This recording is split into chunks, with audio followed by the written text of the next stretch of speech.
Imagine the persona of a highly accomplished technical person, a researcher, a scientist at a top multinational corporation in Bangalore, a strong academic background, including a PhD from IIT Mumbai, a seasoned researcher, innovator, lot of publications, patents, and awards to her name. Many might instinctively picture a very strong, single minded, very extroverted, and assertive persona with only technology as a conversation point. However, our guest at Her Chronicles today beautifully challenges that very notion. She seamlessly blends her technical expertise and the softer parts of life, art, dance, and yoga. What comes out of her journey is pure authenticity and determination. Let's welcome Dr. Nidhi Tiwari. She's a principal applied scientist at an IT major in Bangalore, PhD in computer science from IIT Mumbai, 24 plus years of experience in deep technical areas, AI, ML, cloud, you name it. Nidhi, a hearty welcome and thank you for joining us, believing in us. Hey, hi Abha. Thank you for having me. It's our pleasure, Nidhi. But let's start with this. I know you play a lot of different roles in your professional life, work life, and as an individual.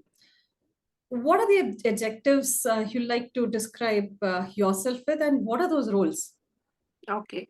So maybe like I can introduce myself like this. So on professional front, like you said, I am a principal applied scientist in a global IT company, and I'm a researcher. Kind of I've done my PhD, so I'm a researcher. And on personal side, I am a wife of a very caring husband, daughter of loving parents and parents-in-laws, and mother to two young boys. So that is on personal side, and maybe I can say more, spiritually. I am more of a yoga practitioner. I also teach yoga, and I am a classical dancer. I love to dance, and I also practice mandala drawing and painting in my free time.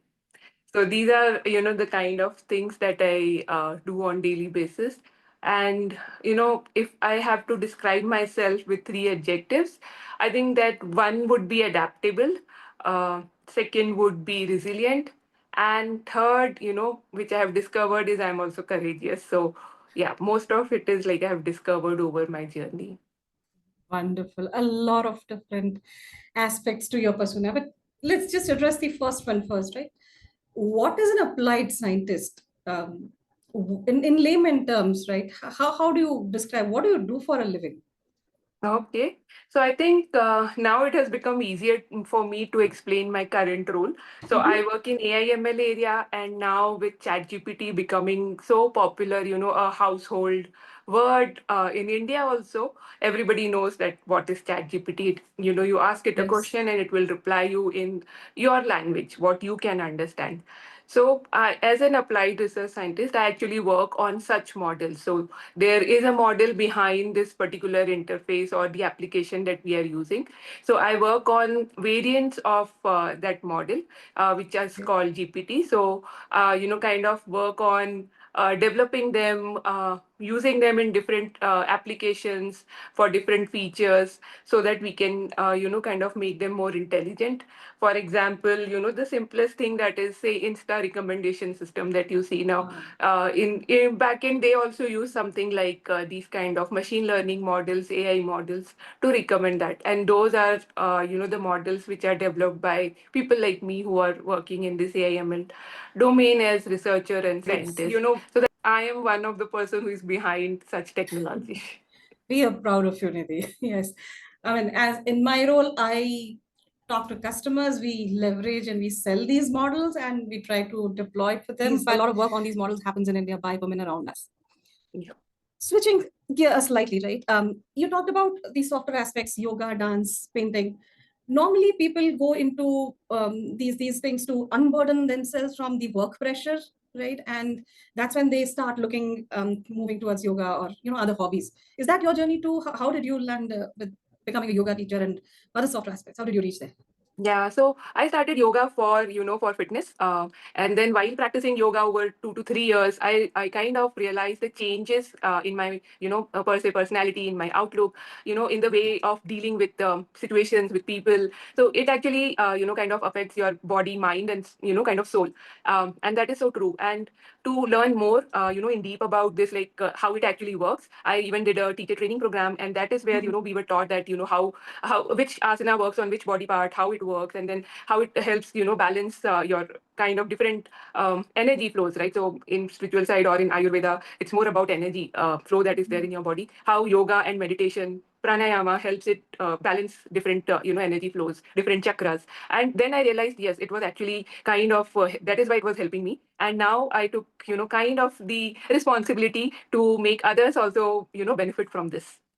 Absolutely. I mean, it's a different kind of a science as well, right? I mean, I Yeah. personally practice yoga and meditation every single day. So yes, I completely understand. So it's not that you're trying to unburden yourself, but it's a part of your life. It's Yes. something that you regularly do. Not just to unburden, but it's actually to improve my, my Mm. skills and my behavior and kind of my overall output in my technology also. So it helps me to be flexible. It helps me to be more grounded.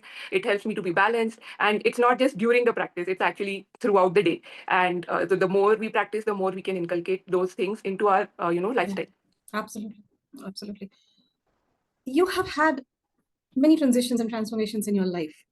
And I'm sure some of them must have been difficult and some of them have been a smooth journey. What are the major transformations in your life? And do you want to talk to us about anything in particular? So I think if I look back, mostly my transformation has been like a journey. Mhm. So different milestones, sometimes internal, sometimes external, brought that kind of transformation in me. So starting from, say, for example, in my high secondary, before that I was not interested in studies, and then suddenly when you meet people who are doing good in studies, and somewhere you have a connect with them, and they kind of somewhere motivate and inspire you. So that happened with me, and then I became serious in my studies, and then that's how I got good marks, and then once you start getting actually good output, then it motivates you more. So if you start, so there will be combination of failure and success, but Yeah. then even if one success comes, you know that you're on the right path, you're doing the right Mhm. thing, your approach is right. So that's how I started my journey into education, and then higher studies also I was keen and all.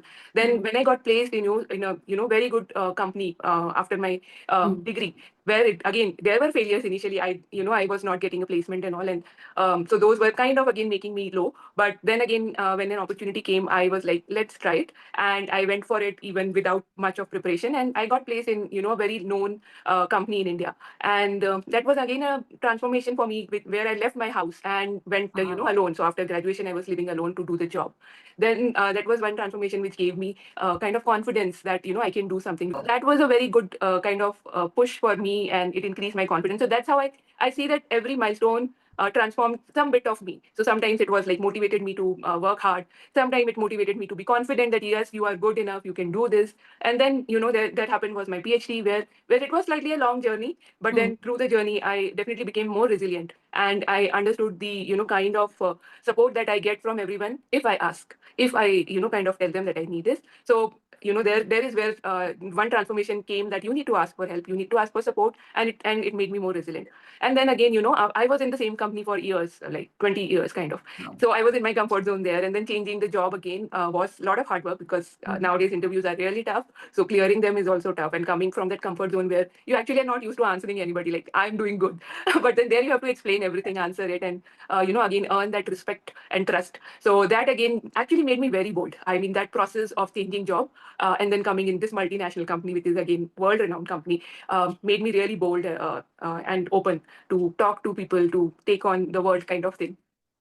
So you talked about staying at home till your college, right? You did not stay outside, and you talked about now being bold and open. So that itself sounds like a massive transformation from an individual personality. Yeah, to be more specific, I was quite timid and shy, and Oh. very scared. I would not take my own decisions. So I think only after marriage, maybe some bits of for decision making started for me, and slowly decision making has improved. But still, I always look up to someone for making decisions and all. So maybe like that has changed now after becoming more bold, and over these years. But it has changed slowly. That's what I wanted to kind Mhm. of bring forward. That Mhm. yeah, it doesn't happen overnight or even within a year. Most of us, have been brought up like that, right? The whole Yes. environment is like that for especially girls, and maybe small town, right, from where you come. So your parents are also in that town. They have been brought up there, and you have been brought up there. So you are conditioned so much. It doesn't feel wrong or anything. You are in that comfort zone, and then you feel this is fine. I'm fine. There is nothing wrong with me. But then as Mm. you go out and explore the world, you learn new things and You evolve. have no choice. You have to learn if you want to.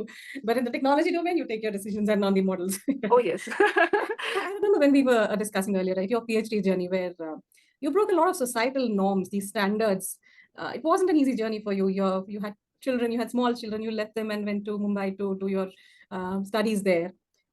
It must have a lot of dealing with people around, as well as internally dealing with yourself. I'm sure without doubt, you must have cried a lot and worried a lot, and yet you went ahead and dealt. How was that part? Tell us about that. Yeah, so I think like I brought that point that society actually or the environment where we are brought up kind of shapes our view of our own personality, and then of course it kind of defines the responsibility. So like for a women, we ourselves take without anybody telling us that everything in the house for the family is our responsibility, be it cleaning or be it cooking or kids education or sick or anything. So Oh yeah. everything is kind of our responsibility. And do you think it is coming from that is something that is there? And then slowly when I started looking around and when I got into PhD, slowly both the things I learned to manage, so personality as well as responsibility. So Mm. so one thing, like you said, one is personality, where you have a lot of internal struggle, because am I doing right, am I being selfish by going and and leaving here my kids and family, my husband, to take care of kids and all that was always kind of there.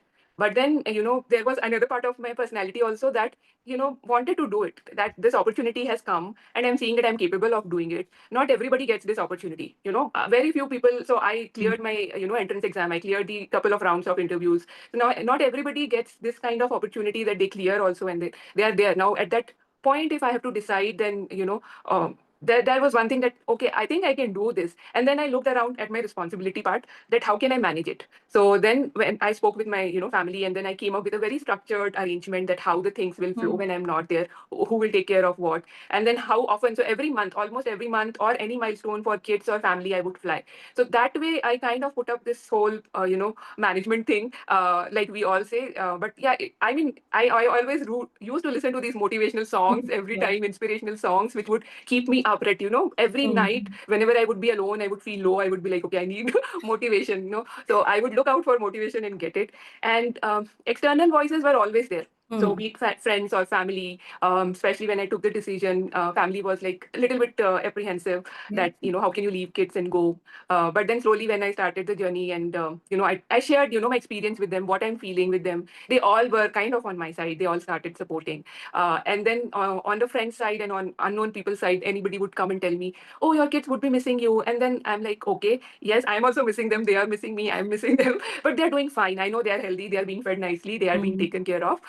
So I know that, there is nothing which is blocking for them, or there is a problem for them. So I was that way contented. Other thing I did was I started looking for support from and direction from people who have done it, kind of who. So Mm. there are very few people who take such decisions. But then whoever has done it, I would look for direction and guidance from them, and talk to them and ignore the people who are trying to pull me down. Because of Cool. course that Yeah. the moment anybody says that's kind of thing which is already there in back of your head, it actually comes in front of your head, and Yeah. then you miss on the focus, and your Mm. eyes are blurred and all. So then you need to avoid such people, because you have to focus. So the studies in IIT Bombay were really tough. Yeah. So Mm. I had to keep my focus, and they actually kept me on my toes. I mean, lot of work and hard I'm work was sure. there. Yeah, yeah. And I also hear from in your structured approach, I believe it must be a lot of strong partnership between you, your husband, your in-laws, your parents, right? Yes. They supported your dream. They enabled it, right? And eventually, yes, however big support there is, that internal struggle that you have to go through would have been completely a lonely approach. Oh yes, yes. Nice. I But that I'm glad you took that decision, because, as you were rightly saying, right, opportunities come to people. They are there, but sometimes you just back off and you are scared. And I have personally, I remember right before pandemic, I was told to take a leap of faith and take a role in Hyderabad. And I chickened out. That's my biggest regret. And then pandemic happened. No restriction of location. So hats off to you for taking that courageous decision. And my children were more than teenagers, yet I could not take. So a lesson for many women, just try it. Sometimes Yeah, something magical I may come think up. that's what I would say. You will find a solution. So, Yeah. like I said, Yeah. share with your family, right? Mhm. This is what you want to do, and I'm sure somebody will understand. Yeah. And then talk to people who have done it. You will find a solution. How to manage this? How to kind of make sure that your kids are safe, sound, and healthy. That is what you want ultimately. That your kids should Yes. be in a nice, safe environment and healthy all the time. Happy. They should not be sad. Now with the family is the best place to be because I mean, Yeah. who Yeah. better than grandparents to love them? I don't think even I would have pampered them the way they pampered. No, you I know know what you said very rightly, right? Talk out. I think in my case, what I did wrong was before sharing even with my husband, I took a decision. No, I cannot go. I literally checked it out. And he was like, do you want to talk? No, I know it's not right. I should not do it. So that being judgmental about self is something I think a lesson for all women. Just go ahead and try it. What happens, we'll see. Yes. Yeah, so I think even getting that opportunity, like you said, not everybody gets it. You are capable, and that's why it has come to you. So first thing is one thought came to you because you know you can do it. Yeah. Now, and that is some desire that you want to do, some wish, right? Kind of the way we are brought, we don't have high ambition, big ambitions, right? Never had very big ambitions in life. These are very still, but maybe I realized I do have small goals or ambitions, you can say. They are not major ones. I don't want to disrupt the world. I don't want to disrupt my family, but still I want to achieve something. That's Yes. what. And if you have that in mind and if you are capable, you have got the opportunity, that's why you've got the opportunity because you're capable, then definitely talk it out. See what is the best way to achieve it. Options at least. People feel technologists are loud, extroverted people. Is that something to do with a myth or a reality, or you describe yourself very differently? Yeah, so like for me, I have evolved as a person a lot. Mm. But in my experience, I have seen, even, very focused people, introvert people doing research and being in technology because it requires to be, kind of focused on one problem for a long Mm. time till you find a solution. It Yeah. needs you to do a lot of reading so that you know the technology well and you are able to apply it well. So most of the time I have met, especially the technologists and researchers have been very quiet and focused and introvert people who Okay. are more kind of resilient that I have to finish what I've started. So there is no standard template that a certain personality with a certain role or Oh, I think given my journey, I don't see any template. I mean, if you ask me when I was doing management role, I was doing good there. I was mentoring and managing people also, and I was doing good. But then it was my choice that I wanted to be, deep into technology, and I wanted to be more focused, not distracted by a lot of, things happening here and there. So that's where I chose this. But yeah, I could have done MBA. So initially, after my graduation, actually, I cleared the exam. I was kind of topper for Madhya Pradesh management entrance exam, and I got, Wow. seat in one of the top college in Madhya Pradesh. So that was the plan. And because I got the seat means I cleared the GD, I cleared their Yeah. interview, I Yeah. cleared all those difficult Wow. rounds in that top college, and I got the admission there. So that way, and like I said, even in my career, I have played management role, managerial role. I have played quality role. I have played training as a trainer. I have played different roles, and Hmm. at least I have got positive feedback most of the time. So yeah, I Absolutely. think there is no personality type. It's up to whatever you choose, and you You can do kind it. of Okay. pursue, and you are resilient. You will do You it. will do it. Right. Right. So you talked about mentoring other people. Have you had or have you benefited from mentors, sponsors, women leaders supporting you? What's been your story? Oh, yes, a lot. And I think that's why I wanted to share also with everyone, because if you go Mm. out, if you reach out, people will help. Sometimes, for me, even people have kind of, there are times when people have pinpointed and kind of identified me that, I'm good at Okay. technology. That's how actually my transformation from management to technology happened. I was interested in technology, so I was like keen on giving different technology exams. And that time, actually, I was pregnant also. So I was Wow. doing my studies as I was pregnant and I cleared, a lot of technology exams there in my company. And then somebody actually who was leading the technology stream actually identified that I want you in my team, you are very good at Wow. technology. And that is how I got shifted from management to technology, and that person really sponsored me to even move to that different unit and work in that. So that was one That's it. person who actually identified me and sponsored me completely to move to technology. The other I can remember is one who mentored me for the PhD as to how to maneuver this kind of journey, because she was also mother of two kids. Mm. She did the same program that I was going for, and Wow. she guided me from how to attend the class, how to talk to teachers, every step, how to manage the kids, how to kind of juggle between the studies and this. So Lovely. she guided me a lot. And my PhD professor, so he was one who sponsored me, who gave me chance when I was not able to clear certain rounds of interviews. He was like, he again believed in me. So you will find people who believe in you, and then he said, we want to give you another chance. And then I had another round of interview which I cleared very nicely, and then Wow. again I was able Mm. to complete my PhD. So he was another person. And there was definitely one lady in our team who inspired me to. think of PhD. She was a PhD, and she had a kind of a grown up kid, and she used to talk me about like how she did PhD, how it helped her and all, and that inspired me to think of doing a PhD. And then I think a lot of people came forward to help me. So you just keep doing your bit, and one step at a time, take it, and then see what happens, and the universe ensures things fall into place for you. Yeah, I have seen. That's what actually so rightly put, Ava, because that's what happened, especially in my PhD journey. So every time I do my bit, that has been my thing. So be it placement time, I remember, I don't know if I will get selected or not, and whatever. But I have to go and write the exam. I have to go and give the interview. Though it is very less chances, because if I didn't get selected in 10 companies which came in campus, what are the chances I will get selected in this top Indian company? But still, that happened. You made it. Still, I went forward. So that was my bit, that I have to give the exam. You do your best. You do your best. I prepared for it overnight. We got the news only one day before, so overnight I prepared for it. That was my bit. I did my bit, and then I just left it that okay, whatever happens, happens. Similarly, for all the steps to go to technology, or for whenever a thing comes in front of me and I like it, I just do my bit. And after that, thankfully, people also encourage me and support me. Which is lovely, lovely. What are your dreams for yourself in technical work? Do you have a vision that you want to do or make a difference somewhere? Yes, definitely. I think one thing which I have my kind of definitely a big vision or dream, you can say, is to use technology for sustainability.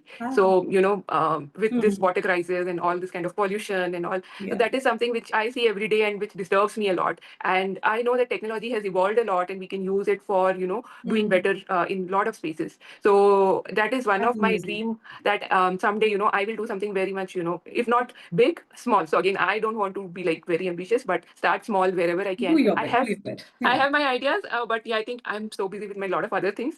Maybe once I find some space in between, I will pursue those ideas. How about the other hobbies that you have? Tell us a little bit about the other arts that you love, right? And it instantly brings a smile to your face. How did you start on dancing, painting? Yeah, so I think the two art forms which I love to do. One is dance, which has been like my hobby from childhood, but never got chance to pursue it. Never got good classes and all. But it's fine. I always enjoyed dancing. I did my bit. Okay, if no class is not there, fine. I will dance on my own. And then the other hobby, which is drawing and painting. So I used to do drawing, painting in childhood, but then because of studies and all this, the usual life Deprioritized. chores and pride, it completely got deprioritized. Same with the dance, and also always kids and all come first. But then again, I share this with my husband, and then he's supportive every time. So there were classes, Shamukta classes and all, and then I started going there to those classes. That too, again after my first kid was born, and I would travel from Electronic City to Kormangla, whatever. It was very tough for me, believe me, driving in car, coming and internally what are you doing? Why are you wasting your weekend going there? But then I wanted to do it, so I was like, and then my husband was supporting, so I did it. So like that, I know who is your favorite dance partner though. Of course, my husband. Yes, I've seen that. So it's lovely always to see. So yeah, I think that's how even after the kid, actually after the kid was born, I started doing actual classes. So that's when I rekindled kind of my love for dance, and it has been not like continuous, in phases. Whenever I get time, whenever I find opportunity, basically which is within my all the constraints, I go for it. And the other art form, which the drawing and painting thing, I actually picked it up back during pandemic, and I started drawing mandalas. That specifically mandala drawing. I picked it up and I took some classes also for that, and that's how my love for mandala started. Now I can keep drawing mandala for hours. Of course, sometimes it hurts your hand and back and all, but these two things, dance and mandala drawing especially, I can keep doing for hours and hours. I can relate to it. When I'm with my camera and in field and there are birds around, a 5 kg camera doesn't hurt you. And if you try doing for fitness, doesn't work.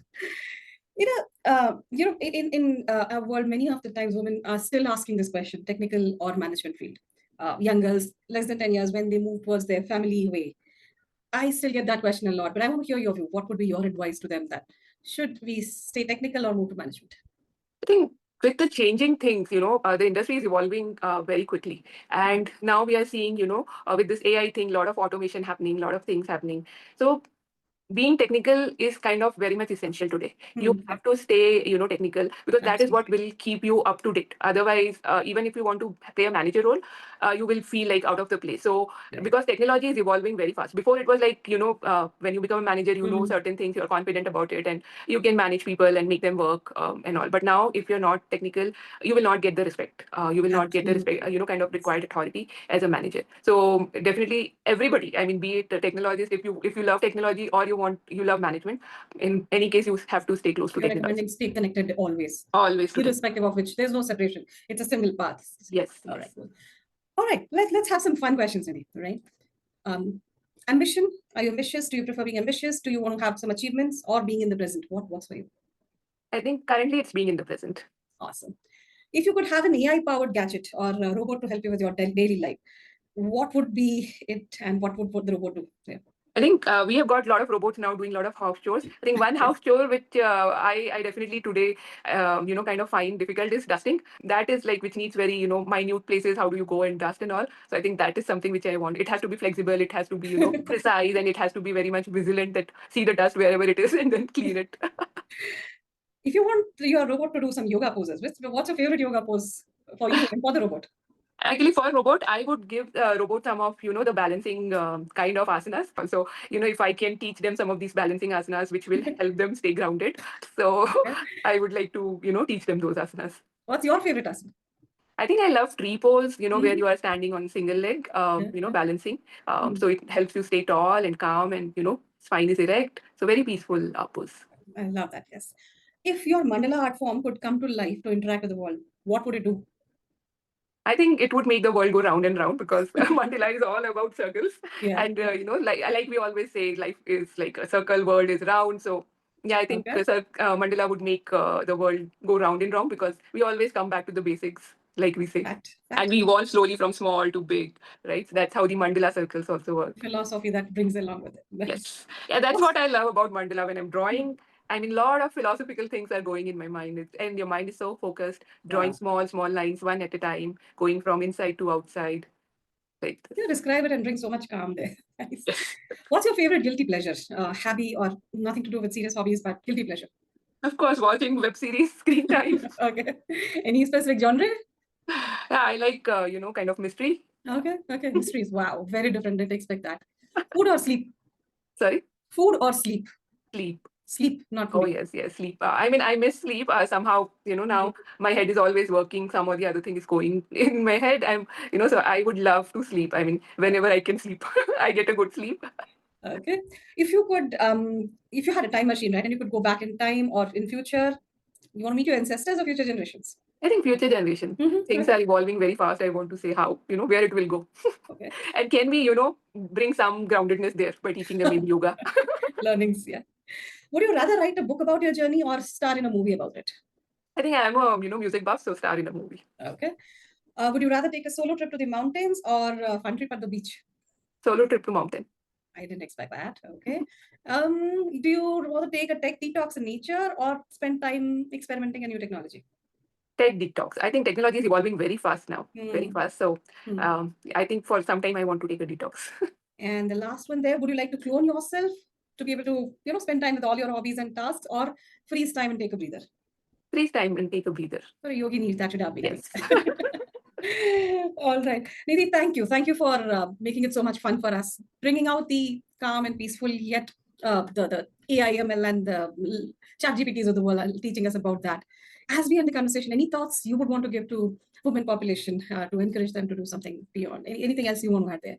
Yeah, I think something which I've learned from my journey, which I never thought, I would be here where I am. I think I can share that. So some of the things like age doesn't matter. Whenever you get some ideas, whenever you find your passion, go for it and keep trying. Don't be more resilient. Find ideas, find solutions. If you're finding kind of hurdles, talk to people, find ideas, go forward.